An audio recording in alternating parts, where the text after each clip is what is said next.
Hello! I want to talk today about how we can get more of what we say we want in our life, rather than ending up with what we don't want. And these results can turn up in 4 core areas of our life. The first area will be to do with people and relationships. And that could include our partner, our family, our friends, our children, and even work colleagues. So essentially anything that has to do with people and connection and relationships. And the second area is wealth. And that wealth is much bigger than just financial wealth, although it does include wealth. And it's just a general feeling of, or experience of feeling very, very abundant inside and very grateful for everything that happens to us. And it will include our ability to manifest financial abundance and to feel abundantly financially safe in the world. And the third area is our purpose. What are we here to do on this planet? Because I believe we all have a gift to share, and we're all here for a reason. But sometimes what can happen is we find ourselves not discovering or understanding what that meaning and purpose and vision is. And there are reasons for that, as I'm going to explain. And the fourth area is our health and well-being. So that could be our physical health, mental health, emotional health, and they're all interconnected. So I'm going to explain how it is and why it is that we don't end up getting what we want in our life in all these 4 areas, and how we can, start to get what we do want.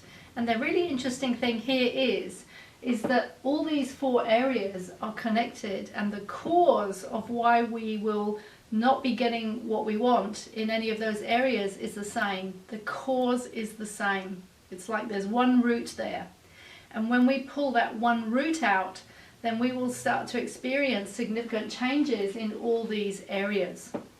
So it's not like, okay, my health is going wrong because of this, and my finances are going wrong because of something completely different, and my relationships are going wrong because of something else completely different. No, the cause is actually the same, which is why I'm able to help people shift in any of these areas of their life. So let's look first of all at what we might say is an ideal scenario, a good scenario in terms of turning up with what we do want in our life, or good results turning up in our life. So the way I look at it is that we live in a universe of cause and effect.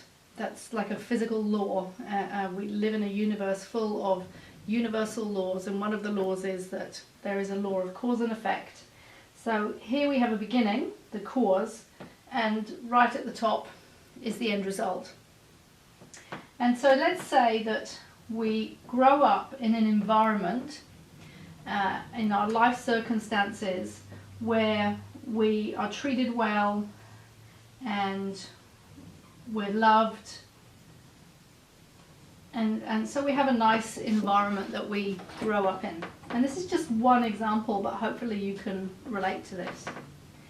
And when we are in our environment, and our environment is very important, and if you've read any of Dr. Bruce Lipton's work, he was the scientist responsible for identifying that our genes are switched on and off by our environment. It's not something only internal that happens to switch genes on and off, which in medical terms is called expressing our genes. It is our environment, what is happening in our environment, that switches our genes on and off. And the reason for this is that we have internal responses to what is happening in our external environment, in our life around us when we're growing up. And so we're going to have a response to what is happening, and that will be automatic. And one of the major things here, and I've spoken about this in other videos, so please do go and check out my stress and safety videos, is that a human being needs to feel safe. And we need to feel safe emotionally and physically, because essentially we need to stay alive. At some level, the reality is we need to stay alive. And so we're going to have a response. Say we're treated well and we feel loved and we feel safe. then we're going to have, we could say, a positive response, and we're going to be experiencing positive emotions. So we're going to experience, say, happiness and joy and trust and inner peace. So all the good feeling emotions, and we're going to feel safe. And out of that, we're going to make meaning, such as life is safe. And it's important to note that we're not doing this at a conscious level. This is happening automatically when we're an infant, we're a baby, an infant, and a young child. This is all happening automatically, and it's all going on at an unconscious level. And that's why we come then into adulthood and we don't really understand why we are the way we are. It's because this has all been set up very early on in childhood. So we make meaning of what happens to us, and we create beliefs out of that meaning. So for example, we might create a belief of life is safe, or I deserve love. Could be many beliefs here that we're going to create. I deserve love, for example, and I'm worthy of love, and I'm worthy. So these are the sort of beliefs that we're going to create out of an environment like this. And then we create our identity from that. So for example, I'm lovable, I'm a nice person, I'm worthy of good things in life. We create our identity, our core identity. And then out of that, from our beliefs and our identity, we create behaviours of how we behave in the world. And that will be behaviours towards ourselves as well as behaviours towards other people. So for example, towards ourselves, we will be self-loving, and we will be self-nurturing, and we will be self-accepting, and we will have self-confidence and self-esteem and self-caring. So all these self-words, but in a positive, nurturing, beneficial way. And we will know how to take care of ourselves. And so positive self-behaviour, let's say. And then we will also have certain behaviours towards other people and towards the planet. So we will care for other people, we will have empathy, we will have compassion, we will have love, and we will feel compassion and caring and respect towards the planet. So all of that grows out of this healthy, nurturing environment that we grow up in. And as a result of that, we will experience good health, and we will experience happiness, and we will experience abundance. And by the way, good health and happiness are our natural state, and abundance. So health, happiness, and abundance are our natural state. Now, if you're not experiencing that, you're going to probably find it very difficult to believe that. And when we come over to this side here, you're going to understand why that is so difficult to believe. And it certainly was for me. It's taken me many years to make the changes to start working towards these end results. Because the good news is, even if we didn't experience this, and I'm going to show an example in a minute on the other side of what we might have experienced instead, is that we can still clear what we need to clear in order to start experiencing this in our life.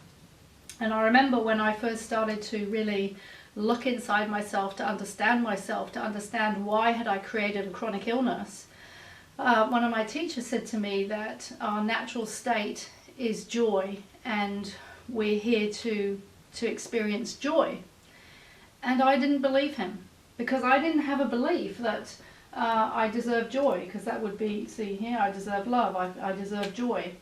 That wasn't my belief. I had other beliefs in my unconscious, and so I couldn't see the connection. And the interesting and very important point here to point out is that our beliefs match our behaviours, or you could say our behaviours match our beliefs. So that word there says match. We operate from our beliefs, and our behaviours are our thought patterns. So it could just be what's going round and round in our head all the time. And apparently we have around 70,000 thoughts a day, but you know, how many of them are we aware of them? How many of them are we aware of? That we have our mental patterns and behaviours, and then we also have our patterns and behaviours of how we act in the world. So for example, an example of a behaviour of not self-love and not looking after ourselves might be working 18 hours a day for 6 days a week. Now that is not a self-nurturing habit, and that will lead to consequences because we live in a universe of consequences. So let's look over here at what a lot of people have actually experienced. A lot of people have unfortunately not experienced the perfect life, and actually we do find out once we've gone through and cleared, what needs to be cleared and learnt what we need to learn and change what we need to change, we see the perfection in it. We're not all meant to have these perfect lives, but we're here to learn and to evolve and to grow, and that is why we don't have the perfection, although it is actually all perfect. So there is perfection in the imperfection, but initially we won't see that probably when we're sort of stuck over this side, and at the beginning of our journey we won't see the perfection in it. Anyway, so here we are growing up perhaps in an environment where we're not, so if we look at the opposite of what happened here, where we're not treated well, we're treated unfairly, we experience maybe physical abuse, emotional abuse, mental abuse, or maybe we're just in an environment where other people are not treating each other well and we're just sort of soaking that up as an infant, which is what children do, and we just experience a negative experience. And it's negative because the response inside our body is a negative response of experiencing emotions such as fear or hurt or disappointment or anger or sadness or shame or guilt. So all these types of emotions which don't feel good. So these emotions, the responses happen automatically in response to these life circumstances. And they're also going to be, remember, affecting our genes, the expression of our genes. And essentially one of the main things here is that we feel unsafe. We feel emotionally and physically unsafe. And as far as our body is concerned, that is a threat. And so it turns on the stress response, and it turns it on at a very young age, and then it stays on, but we don't realize that it's switched on. Because over here we're more likely to be in what's called the relaxation response, where the autonomic nervous system is more in the parasympathetic mode, whereas over here we're going to be in the sympathetic mode, which is the stress response, which is the response for if we feel under threat and our life is in danger. And even if it's an emotional threat, as far as the body is concerned, that is a danger. And so what's going to happen is we're going to make meaning out of this situation over here. And so, for example, we'll create a meaning of life is unsafe, or I'm unsafe.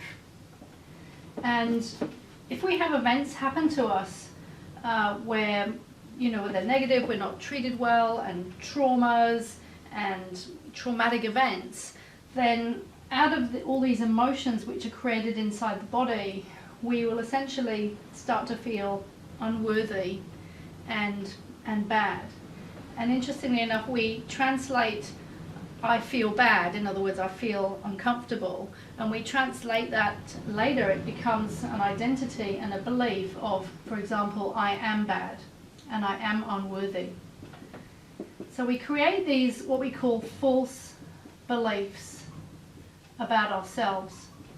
So they're not actually the truth, but we come unconsciously to believe that they are true.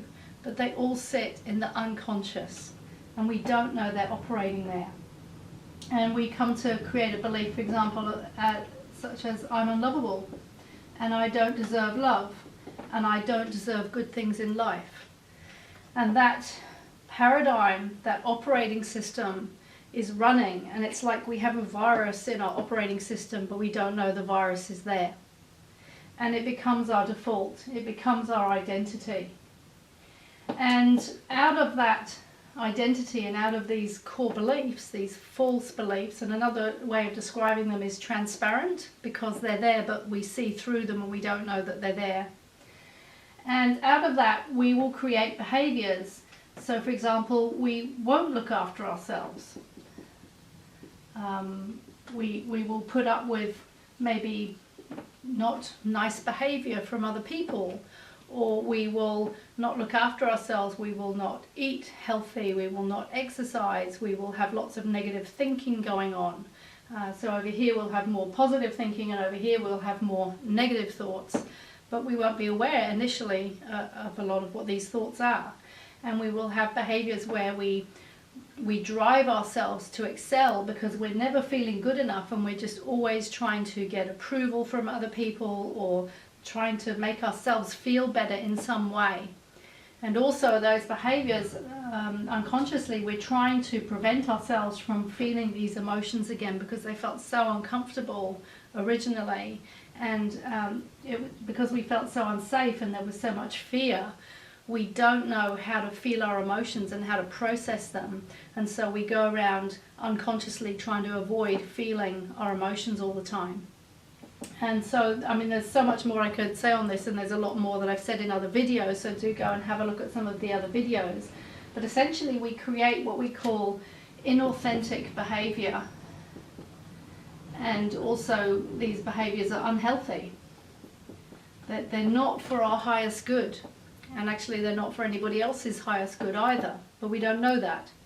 So for example, my behaviors were working, going into the office at 7 o'clock in the morning and saying, okay, I'll just check my emails for 10 minutes, and then I'd literally be there 3 hours later doing my work on my computer, and meanwhile my body was screaming at me, I want to go outside for a walk, I want to eat something, I want to be fed, I want some drink, I want to go outside and sit in the sun. And so my body would be speaking to me about what it needed, and I'd be overriding all the time with these unhealthy behaviors. And what happens is these behaviors will lead to results, and the results will be things like illness, unhappiness, and lack of wealth, so lack. And that is what is going to turn up in our life, all driven by what happened here early on in our life. And in every single client that I've worked with over the past 9 years, I have seen the same pattern in every single client, and I'm waiting for somebody to turn up that doesn't match that pattern. I'm quite open to that. But I have seen that this patterning of lack of safety and emotions which stay trapped in the body is all set up by the age of 7. And then what happens is because we're an energetic being, and we are actually an electromagnetic being, we will keep drawing to us situations or people that match our beliefs, because everything is energy. And we'll keep repeating the past in the present. So it may not look like on the surface that we're repeating the past, but we are. So for example, say somebody grows up in an environment where they observe their parents arguing and hitting each other, then they're very likely to draw a partner to them 20, 30 years later who does the same thing. And initially they may not see the connection, but there will be a connection. So our present is often a repeat of the past. And until we become aware of this setup and we learn how to clear these beliefs and clear this emotional energy out of the body, and how to turn our stress response off and learn how to bring our body back into a state of relaxation and calm, and learn that it is safe to be calm and relaxed, then the end results will keep turning up in our life. So the good news is, even if we have experienced this, we can clear this, and we can come back and start experiencing health, happiness, and abundance. So I hope this has been a useful explanation. In my practice, this is one of the most important things that people need to understand. So I look forward to talking again soon.